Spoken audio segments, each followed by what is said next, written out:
In the UK and EU, commercial kitchens operate under strict legal boundaries. Level 3 food hygiene and safety acts as a rigid legal threshold, separating basic food handlers from those who are legally responsible for enforcing the rules. Basic hygiene training is designed to stop a single worker from cross-contaminating a single plate. Supervision is built to prevent systemic failures, the kind that lead to mass illness and force a business to shut its doors. There is a distinct difference between following a checklist and owning the protocol itself. When you take on a supervisory role, you transition from executing daily tasks to bearing the burden of ensuring everyone else executes theirs correctly. This creates a clear decision point. You have to decide if the career leverage you gain from the certification is worth the intense psychological weight of carrying that legal accountability. To understand this accountability, we have to look at how liability flows.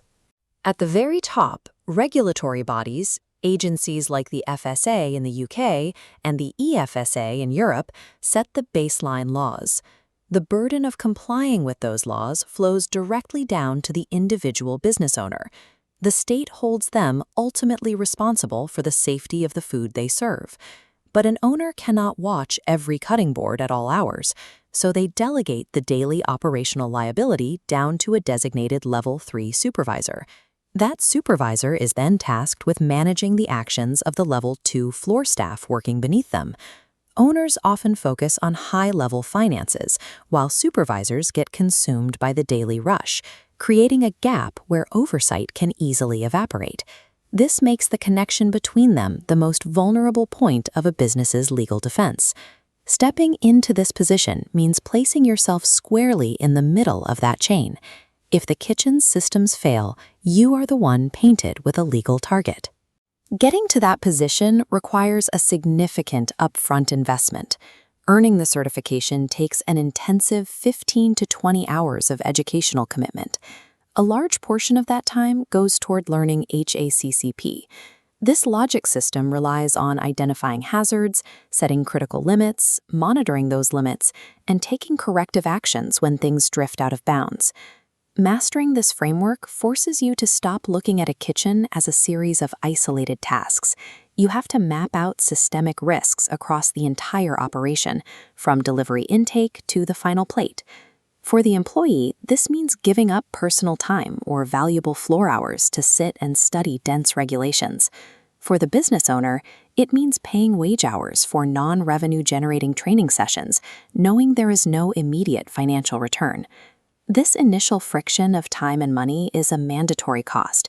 It is the price of admission for building an audit-proof foundation. Taking that classroom theory and dropping it onto a live kitchen floor introduces a completely different set of challenges. The supervisor must personally enforce active daily protocols.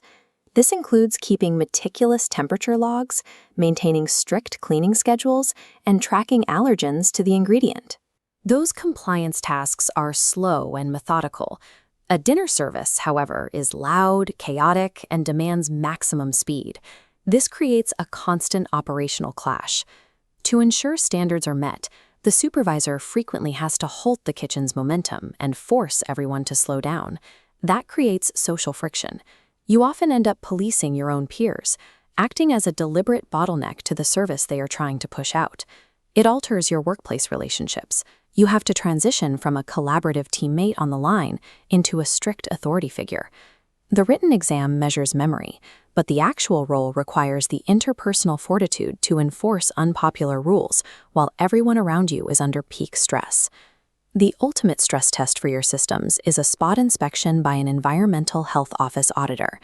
During these audits, the Level 3 supervisor sits in the hot seat instead of the business owner. You serve as the primary point of contact and the main line of defense for the kitchen's practices. Surviving an audit with a high score offers undeniable proof of your competence. It gives you extreme leverage to negotiate your salary and advance your career. But if the audit results in a failure or forces the restaurant to close, you bear the professional and legal brunt of that collapse. Earning a Level 3 badge is a distinct transaction. You are trading a low-stress work environment for high-stakes operational control and career power. To determine if this certification aligns with your goals, we can map out specific situations in a simple decision framework. On the bottom axis, we measure risk tolerance and legal comfort, going from low to high. On the vertical axis, we measure career and business ambition, also from low to high. If you are someone who simply wants to do your job and go home without carrying extra worry, you sit in the bottom left, low risk, low ambition. Conversely, aggressive career climbers and business owners sit in the top right. They naturally carry high ambition and accept higher risk. Because Level 3 is a leadership credential, your natural placement on this matrix dictates exactly what your next move should be. If you are an ambitious culinary professional aiming for a head chef or general manager role, accepting this liability is mandatory. You need it to gain real operational leverage. If you are an independent business owner, you must acquire the systemic knowledge to protect your bottom line.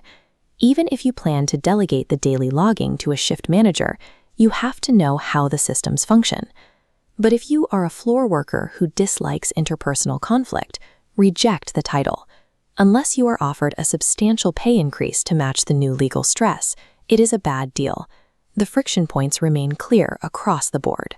Owners struggle with delegating liability, while ambitious staff must weigh the personal cost of assuming it. Level 3 Food Safety Supervision is a role you inhabit, requiring a deliberate, informed choice to step directly into the chain of legal liability.